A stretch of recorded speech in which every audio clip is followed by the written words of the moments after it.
Meski heran, namun sang kru sempat menegur sosok itu yang ia duga adalah pemain untuk turun dari genset lantaran kondisi genset yang panas. Namun anehnya sosok menyeramkan itu tak juga turun.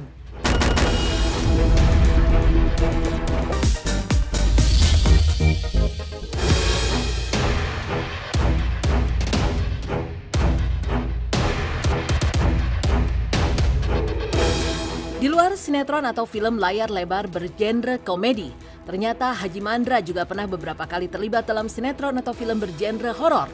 Karena itu pula tidak heran jika Haji Mandra pernah mendengar cerita dari para kru atau bahkan mengalami secara langsung hal-hal ganjil atau di luar nalar saat tengah berada di lokasi syuting. Seperti saat ia syuting sebuah film horor yang disutradarai oleh Rizal Mantovani. Ya, malam saat persiapan syuting yang berlokasi di kawasan hutan terpencil, gangguan tiba-tiba saja dialami oleh kru yang bertanggung jawab soal urusan genset.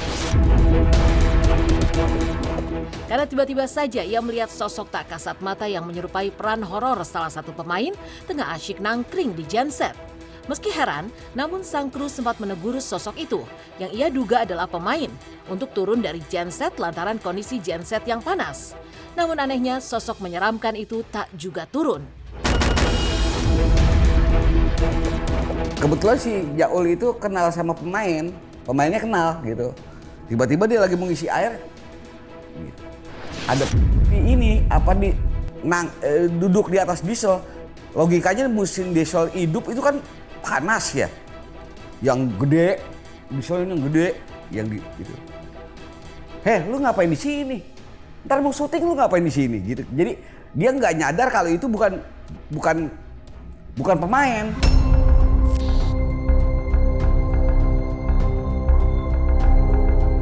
Dalam kondisi sedikit heran dan juga ketakutan, sang kru kemudian bergegas ke ruang makeup untuk mengecek keberadaan si pemain yang diduganya duduk di genset.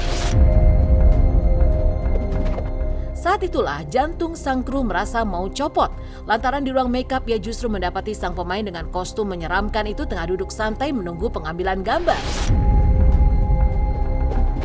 Benar saja, saat sang kru kembali ke areal genset, makhluk tak kasat mata itu tiba-tiba telah raib. Seketika itu juga lokasi syuting dihebohkan dengan cerita sang kru yang mengaku baru saja melihat penampakan sosok menyeramkan yang menyerupai pemain. Setelah dia pindah, dia mikir, tapi kagak mungkin lah. Ya itu tadi, yang ya? Dia mukanya muka dia yang tadi dia lihat gitu. Udah, Rit, namanya Rita.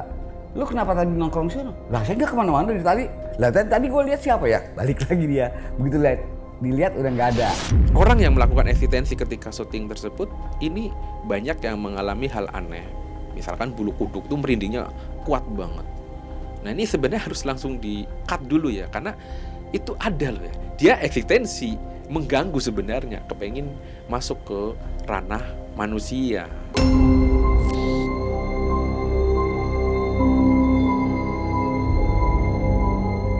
Masih terkait film yang sama, kali ini Haji Mandra sendiri yang mengalami langsung kejadian di luar logika. Semua bermula dari aksi Haji Mandra yang terus-menerus menyebut nama seseorang yang menjadi judul film tersebut. Usut punya usut, nama tersebut ternyata nyata dan kisah tragisnya pun telah menjadi legenda di wilayah pinggiran Jakarta. Benar saja, saat Haji Mandra akan melakukan siaran live untuk mempromosikan film tersebut, satu persatu gangguan di luar nalar muncul. Mulai dari kamera yang tiba-tiba mati, audio yang mengeluarkan suara-suara aneh yang menyeramkan, hingga munculnya kobaran api tepat di samping lokasi siaran live tersebut. Mendapati suasana mencekam serta kejadian-kejadian di luar nalar seperti itu, Haji Mandra dan kru akhirnya sepakat untuk membatalkan siaran live tersebut agar tidak kian berbuntut panjang. Karena pengalaman itu pula, maka Haji Mandra kerap meminta diadakannya doa serta selamatan kepada produser sebelum memulai syuting film horor di lokasi-lokasi yang tak biasa. Ceritanya gue live streaming. Begitu live streaming, ngobrol. Begitu lagi syuting tiba-tiba alatnya error semua nih. Ada anak-anak 20 orang tuh pegang HP tuh. Jadi suaranya lain-lain. Kalau dia kuek-kuek, ada yang dua bunyi suara angin doang, ada yang suara burung, pokoknya aneh. Itu lucunya apa? Asal gua ngomel, kerekam tuh, keambil. Sementara gua udah bilang cut. Kayaknya udah nggak bener nih. Suasana ini nggak enak nih. Wah serem ini. Intinya abis hujan gede, si tabunan kan itu kena air dong.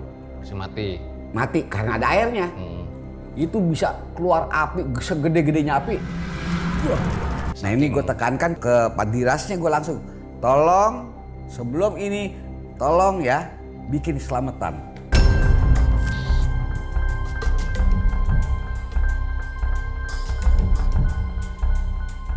Lain Haji Mandra, lain pula pengalaman sang adik Mastur. Karena Mastur dan keluarga justru mengalami sendiri sejumlah kejadian di luar nalar dan beraura horor di rumah tua peninggalan sang mertua yang kini ditempatinya bersama keluarga tercinta.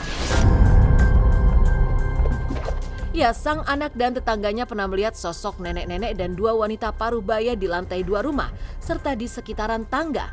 Meski sosoknya terlihat jelas, namun mereka justru tidak mengganggu. Di rumah gue itu sebenarnya kalau mau tahu itu dari zamannya itu kan rumah mertua gue ya. Nah, itu kan rumah tua itu. Sampai saat ini pun ada. Tapi kalau gue cuma ya amit-amit jangan sampai ngeliat langsung ya. Untuk sekelebatan, bayang-bayang sih ada. Tapi yang pernah ngeliat itu anak gue seringan si Ipul. Sampai tetangga gue pun pernah nemuin juga di atas ya. Sampai sekarang pun ada.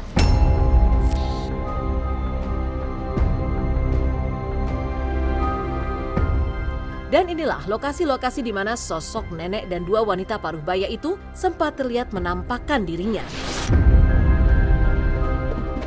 Nih pemirsa, silet di sini pernah ada ya gimana ya? Suatu penampakan, terutama anak gue yang lihat itu setelah habis maghrib dia main gitar, terus dia pindah kemari. Di dulu nggak begini, sini ada kayak apa nih tembok gitu. Nah di sini nih tadi pun rambutan yang ditebang. Gue jadi merinding, ini beneran nih merinding nih. Ya gue takut. Jadi gue sih istilahnya cuman apa ya? Ya rasa takut manusia pasti ada kan, orang pasti ada kan. Cuman intinya jangan ganggu. Nah terus baiklah dia gitu, nggak pernah ganggu keluarga gua.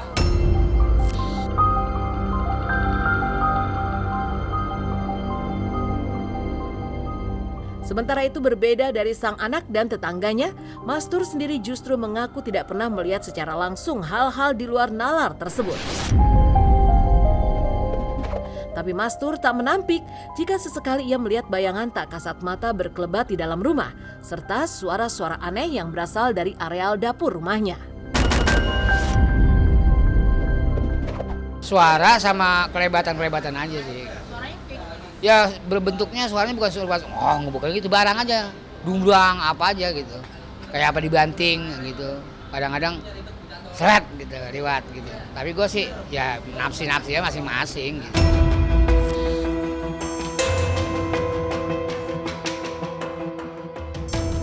Lagi-lagi kepada tim silet, Mastur tidak ragu-ragu untuk menunjukkan spot-spot menyangkak yang ada di rumahnya. Ini kadang-kadang bisa di sini nih. Sini. Iya. Sini. Cewek. Nah, suara di sini nih. Dapur. Ya pokoknya nggak tahu bener jatuhnya memang udah malam kan. Gitu kan nggak periksa. Itu kadang-kadang bisa jam 1. Ya itu hari-hari tertentu. Hari-hari tertentu? Iya. Nggak tiap hari gitu? Nggak, hari tertentu. Kadang-kadang di sini nih. Sini kadang-kadang. Oke pemirsa, terima kasih semuanya ya. Sukses buat silet kru-krunya. Cakep-cakep ganteng-ganteng. Ya sebenarnya sih dia tidak mengganggu gitu kan. Cuma memang itu tempatnya. Dia bisa melihat kita tidak bisa melihat dia. Cuma beda kesempurnaan. Nah manusia lebih sempurna. Manusia berbentuk laqad khalaqnal insana fi ahsani taqwim. Sungguh manusia itu diciptakan dalam bentuk yang sempurna. Hadis dari Ibnu Mas'ud bahwasanya innasyaiton idza sami'a suratul Baqarah tuqra'u fi baitin kharaja minhu. Sesungguhnya setan itu bila mendengarkan surat Al-Baqarah maka dia akan keluar dari rumah itu. Jadi kalau mau aman rumah itu daripada gangguan jin dan setan, maka bacain aja surat Al-Baqarah.